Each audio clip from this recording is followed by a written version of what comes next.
And welcome to the Daily Space Weather Show. Sunspot 3590 will remain the story. We'll tell you all about it and lots more here at the Smash News Network, least busted name in news. So before we get to any more solar imagery of that type, let's take a look at some solar imagery of this type. That's the 48-hour video at 1600 angstroms, which depicts ionized carbon.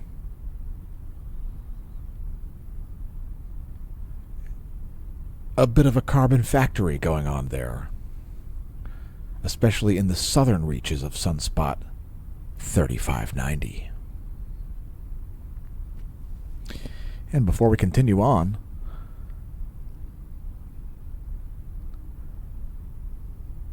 let's take a brief look at volcanoes and earthquakes. First, the planet's magma-producing regions. Actually, lava-producing regions especially. That's what's really important, right? Suwanosejima remains on the list.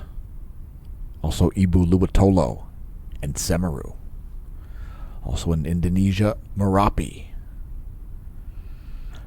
Dakono, located on the Isle of Halmahera. And then headed to North America, we've got Popocatépetl, Sancho Guido in Central America, also Fuego, Nevado del Ruiz in Colombia, and Sabancaya in Peru. Next, earthquakes. 7 magnitude earthquake drought continues, as you can see. There is a long time that has elapsed since the last 7 magnitude quake. If you want to see how that weighs in historically speaking, there you go. There are 7 magnitude earthquake droughts that happen all the time. Guess what they end in? 7 magnitude earthquakes. Sometimes more spectacularly than others. But there are the past 90 days. These are the quakes of a 5 and greater magnitude. Papua New Guinea had one late last night. Kyrgyzstan had one early this morning. That was the second largest of the past 24, I think at a 5.4 magnitude. Largest was this 5.6 at Indonesia. That was at 13:07 Universal Time. And then an aftershock at 15:04. By the way, the earthquake risk remains for the western plate boundary of the North American plate. We're still seeing quake activity there. Remember, folks, any earthquake can be a foreshock. One of the only warnings we get about earthquake activity, since these things are not forecasted. Anyway, moving right along, and we're not going to cover the radio flux yet. Let's take a look at sunspot 3590 once again.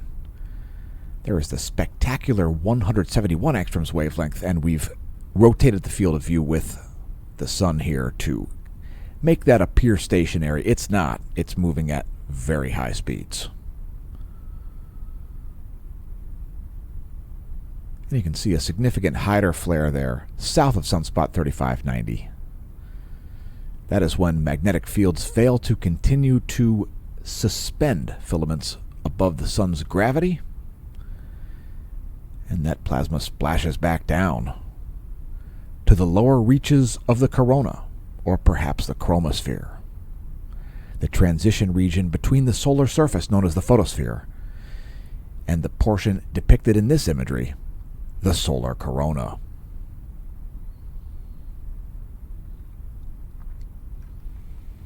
And let's take a look at some stats. The 10.7 centimeter radio flux now up to 181 solar flux units. 181 is the new radio flux number. And there it is in a convenient one-year graph depicted by the black line. That is courtesy of Solon.info, if you want to go view it yourself. Some updates coming soon to Solon.info, as we've got some pretty dated information there on polar fields. Next, the Space Weather Enthusiast dashboard here forecasted a little bit of geomagnetic unrest. It showed up a little bit weaker than expected. Hey, you got to over forecast a little bit, folks. It's just like what you do with floods and snow forecasts. You got to over forecast a little bit because you want to have ample warning, right? So, but guess what? There's another CME on the way. We can expect another one to show up late in the day on the 28th, early in the day on the 29th of February. It's Leap Day coming up, and we'll have a Leap Day geomagnetic storm. It looks like it's going to be a major one. So it looks like a very quality CME impact. We'll get to it. First, the past 4 hours of Earth's magnetic moment from space. So here, there is actually a little CME impact that's just been showing up lately. It's that glancing blow that we talked about on the 21st, and well, it is here. So there is a little bit of action going on in the magnetosphere, but nothing to really bring what you'd call a geomagnetic storm condition. Things are pretty chill. So it's geomagnetically calm, with a minor uptick available in auroral viewing. So a little bit of a chance for aurora chasers to have some successful chases. So here's Earth's magnetic moment from the ground. Again, it's pretty chill, but we are seeing a little bit of likely aurora kicking up with the arrival of a minor glancing blow coronal mass ejection impact. Not too shabby, and as far as the forecasting goes, Tamitha Skov, NASA, NOAA, and this channel were all exactly right. So, forecasting, facts and physics equals forecasting. There are certainly some reckless and indeed useless space weather channels out there, but I digress. KP index at 3, KP3. So, but magnetic fields not weak and not oriented in such a way to be conducive to geomagnetic storm conditions. So KP3 is the current situation. And here are some data from ACE. So there you can see a little uptick happening at the ACE just in the past few hours. This started at about 1300. So the past about 10 hours we've been seeing this minor CME impact. And the peak impact was sometime around here as far as magnetic fields go, but that was when the plasma was dropping back down. So ACE did not get as much of an impact as Discover did. That's what's going on at ACE. Discover saw densities get all the way up to about 23 protons per cubic centimeter.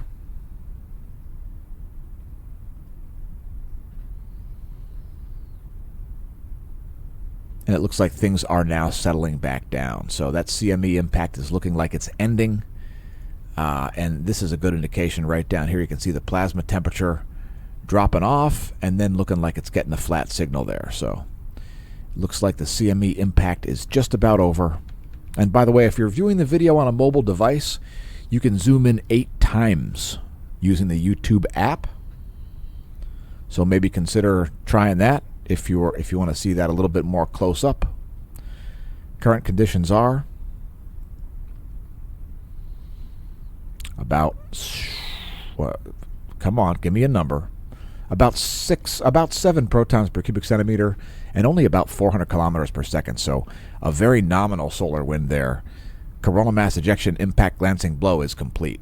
GOES magnetometers here are no big varied ranges there in the GOES magnetometers, but a little bit of action there, just like I said, in the past 6 hours. A little bit of a variation happening there. It was a minor impact. Next, our top view ecliptic plane field plot. And yeah, Earth is still in a South Pole magnetic sector, it looks like. And it could stay there for another day plus. We'll have to see what happens. Next, our line of sight field plot.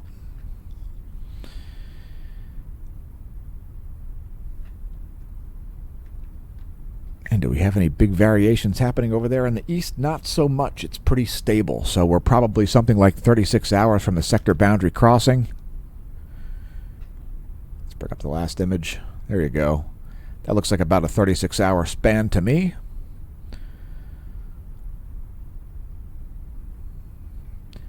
And here is our line of sight coronal hole plot. So let's get the coronal holes. Here is SDO 211 angstroms wavelength.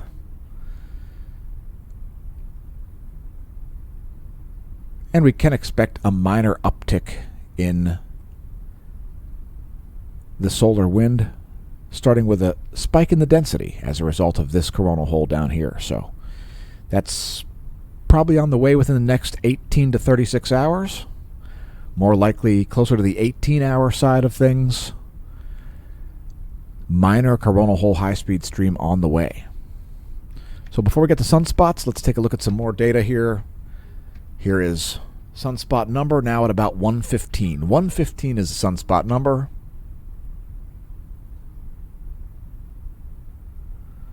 And here's our flare probability monitor and scoreboard. So we still have a very high likelihood of large solar flares, especially from sunspot 3590. The rest of those sunspots, not so much. We have 5 new groups there in the east, and it looks like 2 are not counted yet. So you can expect another minor uptick in sunspot number tomorrow. Let's take a look at sunspots here from SDO. There is the magnetogram.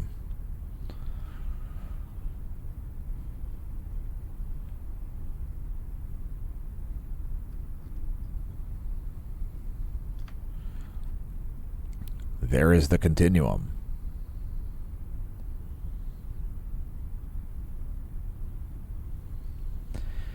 And as far as growth and decay, we've got a little growth activity up here. We've got a new sunspot rising up here.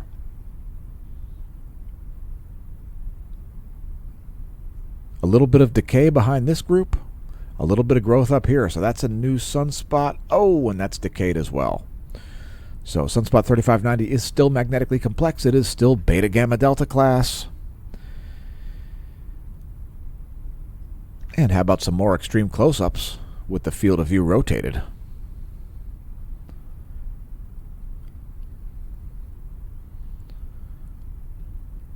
So fairly stable here over the past 24 hours. The amount of time depicted there, that is 30 frames per second. We do have some deltas growing in the leading portion. So if you look down here, right down here in this area, that is the new area that is raising the likelihood of large solar flares. So deltas forming there. You'll be able to see them better when we show the magnetogram, which is next.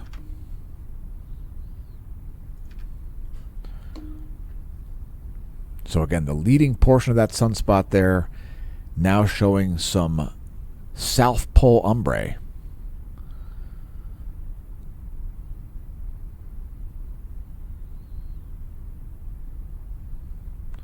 So those are effectively new deltas forming, increasing the likelihood of large solar flares from sunspot 3590.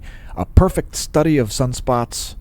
This sunspot 3590 has been an absolutely perfect example of the predictability of solar flares, the way the magnetic fields play out and so forth.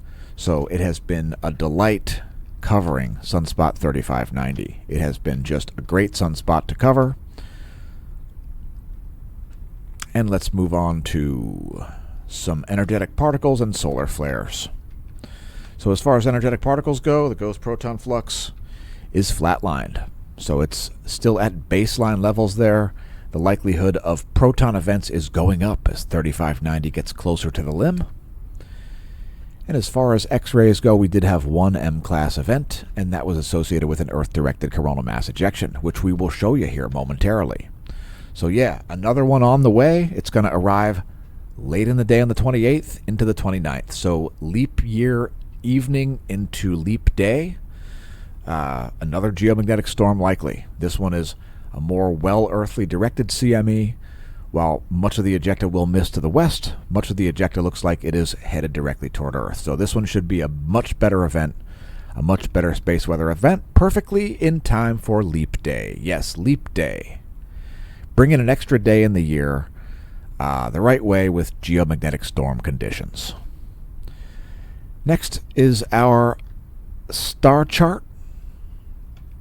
Folks are interested in what's going on overhead, and so am I. And this is what's going on over our head. If you want to make your own, skyandtelescope.org is where we made this one. Skyandtelescope.org.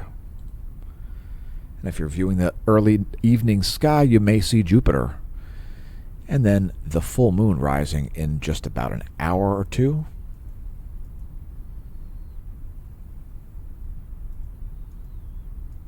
Make it 3, 2.5 hours. 2.5 hours, we have a nice moonrise there. The nearly full moon, the gibbous waning moon. Next is our solar system forecast. We showed you where things are today, and then we'll show you where things are in 1 week.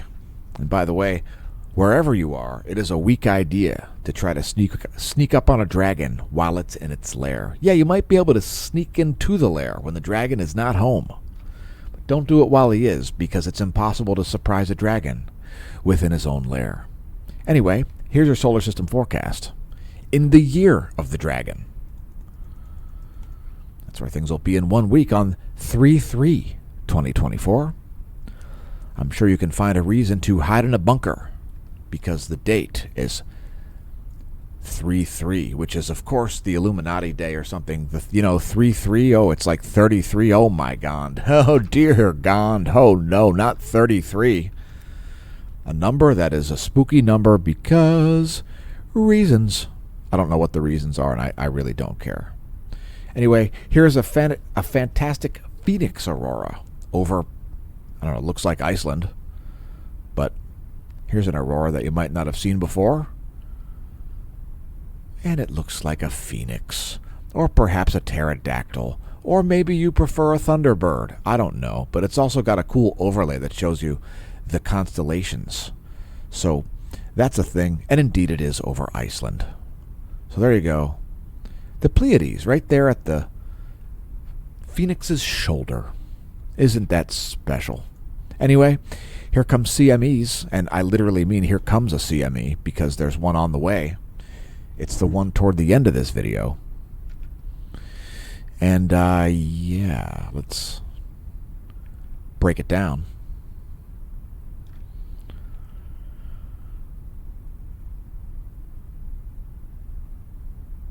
And right in here, you see that one? That is earthly directed. So that's pretty sweet. There's some dense plasma there that's not looking like it's earthly directed, but there is some significant plasma that is earthly directed. A great arc of plasma there. Look at that. That's amazing. And we'll, of course, get some even better views of that here in a minute. Very dense bits of plasma there. Check it out. Not too bad. Not too bad. And we'll show stereo A and its difference imagery as well.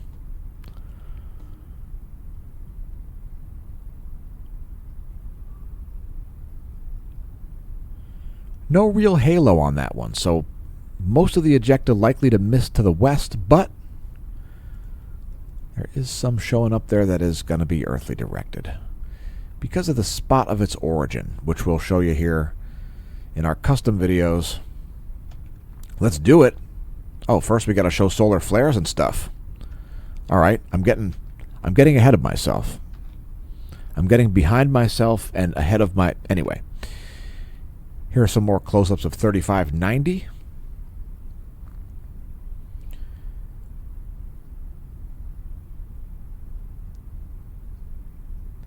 And yes, that M-class flare was associated with that coronal mass ejection. So a prime example of how a smaller flare can lead to a massive ejection. Another important thing to understand, folks, is that solar flares and CMEs are separate phenomena. This sunspot's already produced, 3 X-class flares, including the largest flare of solar sunspot cycle 25. And yet those X-class flares barely produced any ejecta. And here, a small M-class flare produces a massive CME.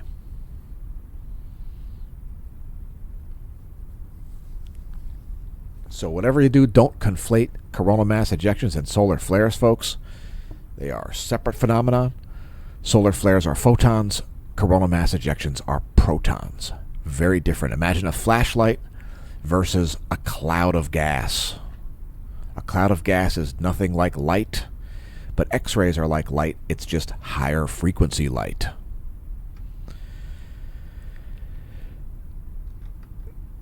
Anyway, here come those custom coronagraphs I was telling you about.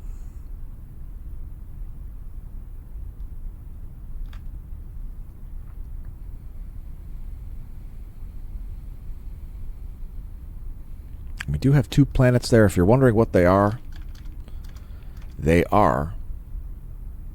Mercury and Saturn, folks. Mercury and Saturn. So Saturn there on the left, Mercury on the right, on the LASCO C3. And once again, that last CME there, the one that's still on its way out of the corona, that does have earthly directed components. That is blasting out of sunspot 3590 when it's right in the Earth-facing zone.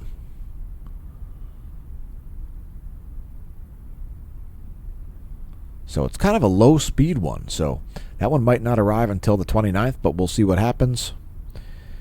And, of course, we will consider the forecasts of legitimate space weather forecasters.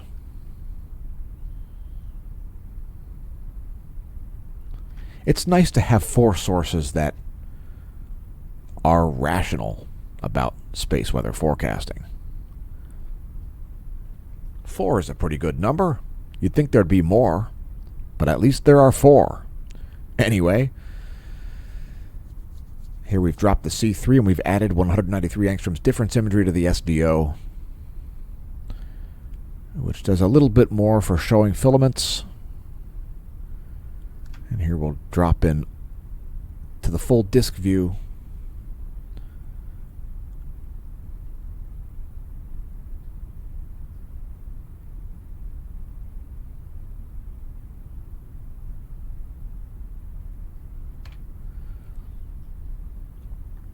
And there is a filament over here that erupted also. This filament right here blasted off. That's the one we were showing yesterday, and as it was becoming a prominence, which is a filament that's overhanging the edge of the solar limb. Got a great view of that one yesterday. Somebody should have named it. It looks like there are some events going on sort of simultaneously here, which can make it very deceptive for coronal mass ejection forecasting. And of course, the more perfectly toward you it is pointed, the harder it is to see sometimes, depending on, especially if it's somewhat diffuse. It has to be pretty dense if it's headed directly toward the spacecraft.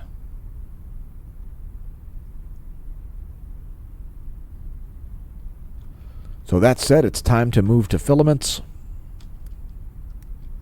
There's Cerro Tololo, Chile's filaments. And right up here you'll see that blasting off right in there, and there it goes. You'll be able to see it here as well. It'll turn into a prominence, and then whoops, it blasted off. And then of course you'll also see the Hyder flare activity here. You see that brightening in that area below, south of sunspot 3590, a Hyder flare, which is a secondary plasma effect as plasma splashes back down and succumbs to gravity, having left the area where it's suspended by magnetic fields. Before we get the bonus features, there are the past couple of hours.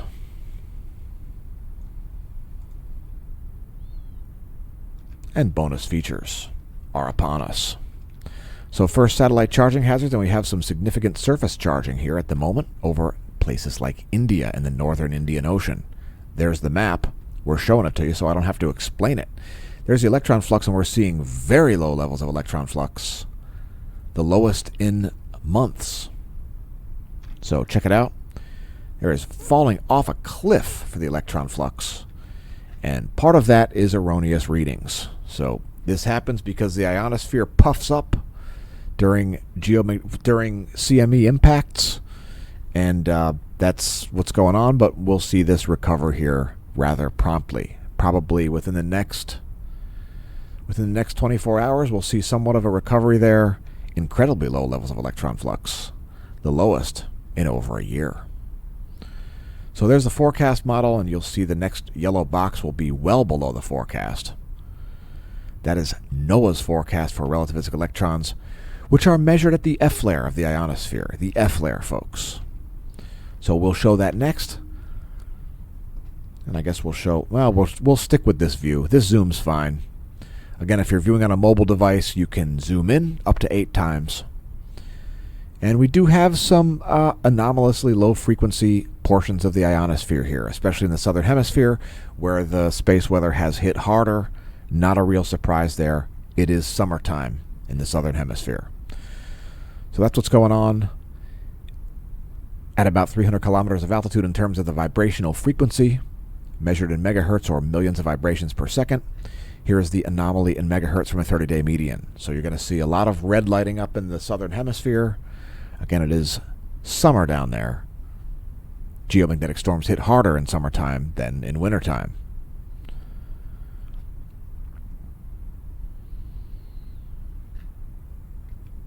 So, like I said earlier, though, things are calming down here. The CME impact is essentially complete already. Next, the whole atmosphere model, or WAM. It depicts total electron content on the left and maximum usable radio frequency on the right. And yeah, that's your whole atmosphere model. The global ionosphere nowcast. And we are seeing some rather high electron content anomalies there. Keep in mind that's the free electrons all the way from about 12,500 miles of altitude, the inner portion of the outer Van Allen belt, all the way down to ground level. That's relevant because those are the free electrons that your GPS satellite must communicate in order to communicate with your handset. The total electron content, the whole atmosphere model.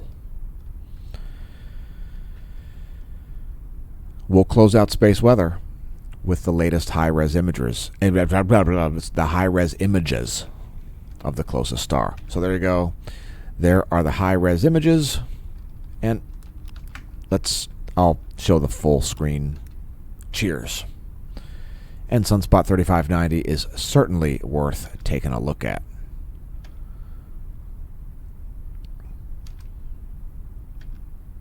So not super strong. That's actually degraded since we created the video. But it is still beta gamma delta class, just barely. So that was looking a little bit more promising half an hour to an hour ago, but these things can be quite volatile. So what do you say?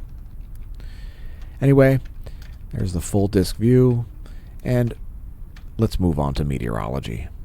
So the first thing we're looking at here with meteorology is the planet's strongest oceanic currents. That is northeastern South America, by the way. I just wanted to show those strong currents around the coast there of that area. It's a pretty weird place, really, when you think of it. Nearly 6 mile per hour currents there. It's a riptide. Anyway, that is literally just showing Earth's currents. And check it out, we have some significant currents here in the North Atlantic, including this southward flow. So there's the Gulf Stream making its way up there to warm places like Iceland, Ireland, and Norway. And we'll briefly show you the whole world's currents. There's the Atlantic Ocean's currents. There are the Southern Ocean's currents, which encircle the highest and driest continent. The Indian Ocean's currents. And the Pacific. And at the moment, the Arctic currents are they're not flowing at the surface because we've got frozen North Pole. And let's move on to, what are we doing now? Meteorology stuff? All right, we'll do that. We can do that. Surface winds, jet streams,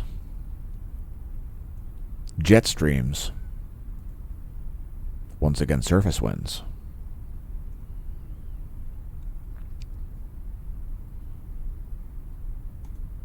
and the jet streams. Doubled up jet stream over North America. And next, clouds and fog. Clouds and fog. We'll show it full screen because it's just epic. So there you go. The shortwave radiation map.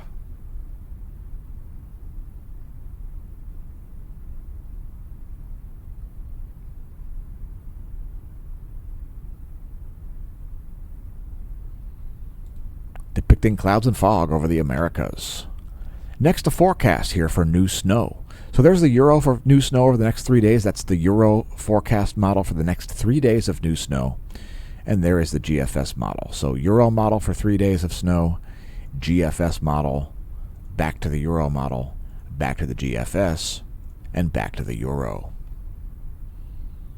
Some fairly minor snow coming, especially to the Rockies and the Cascades. Next, our weather.gov map. We'll scroll down and show you the key. And that's about all we'll do, as we don't zoom in too much closer than to the lower 48. If your location is lit on the map, click it at weather.gov. Next, some forecasts. First is the GFS 72-hour pressure and precipitation. A picture says 1,000 words, so there it is. Next, accumulated positive snow depth change in inches.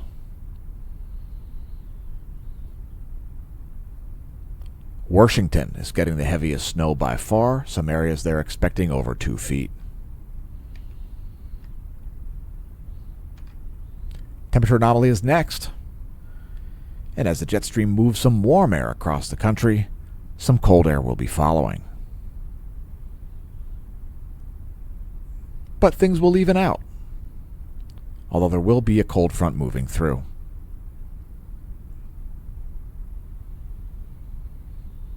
So that's temperature anomaly in degrees Celsius, based on a GFS 72-hour model. Last but not least, the culprit for your weather. There's going to be a jet stream intensification over places like Colorado and Kansas. And that's going to sort of speed things up and move them up to the northeast. That is our jet stream forecast GFS 72-hour model. Okay.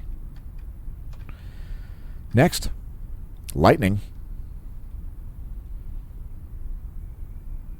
That is our NASA GOES lightning mapper, the group energy density model. It's actually a sensor. It's not. Anyway, I definitely wanted. It's not fake. Lightningmaps.org. It's not fake either. Although keep in mind, folks, that there are not sensors everywhere, so there may be lightning strikes that lightningmaps.org is not picking up. But if there are sensors in your location, it's super useful. Check it out next time you hear thunder. Lightningmaps.org. It could save your you-know-what. We'll close out with the latest. Doppler radar, clouds and fog, and water vapor.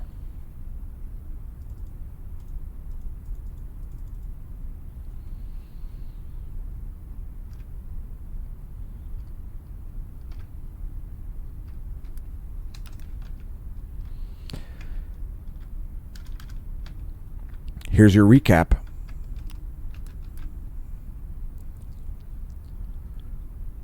Doppler radar for the lower 48. Clouds and fog. And your water vapor map. A string of dry massive air stretching all the way from the eastern Colorado Rockies well out into the Atlantic. And here's me closing this thing out. Thanks for tuning into the Smash News Network, least busted name in news. Congratulations on realizing it exists. We remain frankly surprised. Although, we have been taking some quite effective countermeasures to ensure that people will see the content. So, in any case, thanks for tuning in. Congratulations once again, and may that solar wind be at your back. I'm going back to the bunker again. I listen to nonsense on YouTube, and then I just climb in